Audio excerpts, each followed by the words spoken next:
and I look forward to being on the show again. Thank you, Reese. Thanks, Reese. All right, bye now. We're back on the air with our next guest. James Paul is the executive director of the Global Policy Forum. I misspoke. I called it the Institute, the Global Policy Forum, out of the United Nations Plaza in New York. He has written several important pieces, including the oil in Iraq, the heart of the crisis. Mr. Paul has gone on record as saying that there's quite a bit of foul play involved in the award of the non-compete contracts for Iranian oil. Mr. Paul, I welcome you to the show, sir. Nice to be with you. Where would you like to start today? Would you like to start reporting on those non-compete contracts? Sure. But first, just let me say that oil in Iraq has been pretty contentious over a long period of time. It was maneuvering between Britain and France and the United States over oil interests in Iraq going back to before World War I. And they finally put together a company that, under British colonial rule in Iraq, took concessions on the entire country and ruled over its oil resources for a long period of time and was a source of great grievance and anger in Iraq. And so that beginning in 1960, the Iraqis, and ending in 1972, Iraqis took control of all their oil resources, and that was considered to be a very important moment in Iraqi politics. And now what we're seeing is the companies under the occupation coming back and trying to get back in control of that oil. So Iraqis are very sensitive about this, and so that's why it's such a big political issue. Furthermore, oil represents about 95 or more percent of government revenues in Iraq, and maybe 80% of the total foreign exchange in the country. So it's a huge economic and political issue. I don't know if you heard my earlier comments about Al Gore in the show. I was talking about the only time I ever met him, and he was talking about blood for oil. One of the things that he said was that the reason we were in Iraq was it was all based on contract law. We needed to install a government, a civilian government in Iraq that could negotiate oil contracts, sign them, be authorized to sign them, contracts that would be defensible in the International Court of The Hague or any other international court. Would you agree with that assessment that really that's our real purpose, is to install an entity, a legal contractual entity that would basically sign off on these sweetheart contracts? Well, I would say that's absolutely right. That was the goal. The United States government was acting essentially on behalf of the these enormous companies. I think it's important to understand that the United States government was not acting on behalf of consumers. There's a big difference there. Whoever is going to be pumping oil in Iraq, whether it's a company, whether it's Exxon or an Iraqi national company, the oil is going to be exported, and it's a lot of it is probably going to end up in the United States. And interestingly enough, during the rule of Saddam Hussein, more than half of Iraq's oil production came into one big California refinery of Chevron.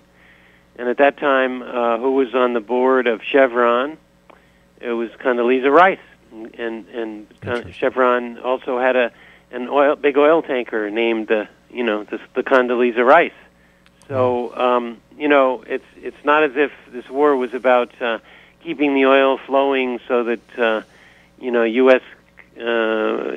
consumers could drive their SUVs. It was about companies and their profits, and this very, very enormous profits that are wrapped up in Iraq's oil system, because those are some of the world's biggest reserves. They're very inexpensive to produce, and I think most people don't understand the difference between, buying oil in Iraq that could be done if the Iraqi oil company pumps it and sells it to Exxon or Chevron.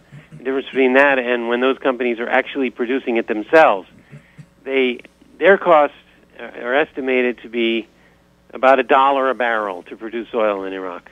And if you think that oil now sells in the international markets at between $130 and $140, you can see what a gigantic profit is involved. If you have total reserves, that are, they're stated as 112 billion barrels, but they're probably 200. If we use 200 as a base, and multiply that times a profit of more than $100 a barrel, you see that we're talking about $20 trillion. I was just about to ask you to put that in the context for us. $20 trillion. That's more money than the companies have made in profits since the oil industry began by a factor of 10. Hi, James. This is Jay. A quick kind of devil's advocate position here. Isn't the argument that the oil companies need to increase their profits in order to invest in renewable energy that they know is coming down the pike in the next 20 to 40 years? Well, no, because the oil companies are actually not investing in that. In fact, there was a big fight in Exxon recently. Members of the Rockefeller family, interestingly enough, were bringing several motions into the annual meeting, calling on Exxon to agree to invest in renewable energy on the business grounds that the company would be better situated to be making profits in 50 years than if it just keeps on producing oil until it all runs out. And the company was very, very firmly opposed to that. ExxonMobil actually doesn't have too much renewable energy in its portfolio. BP has a little more, but none of those companies are really serious. I mean, they have some, but considering their size, it's clear that they're not shifting towards a new energy model. Well, what will they do in the next 20 to 40 years as a business model? I mean, they can't just say, well, let's just use all the oil and let our company go bankrupt. Can they? Well, I think if you look at the history of the biggest companies in the United States, you'll find that virtually none of them managed to make a transition from their major product lines to something new. And I remember someone saying not long ago that the Dow Jones Industrial Average, if you look at all the companies that were in it in 1900, there's only one that's left. So all the rest of them have, perished or, been swallowed up by other companies. So they're not.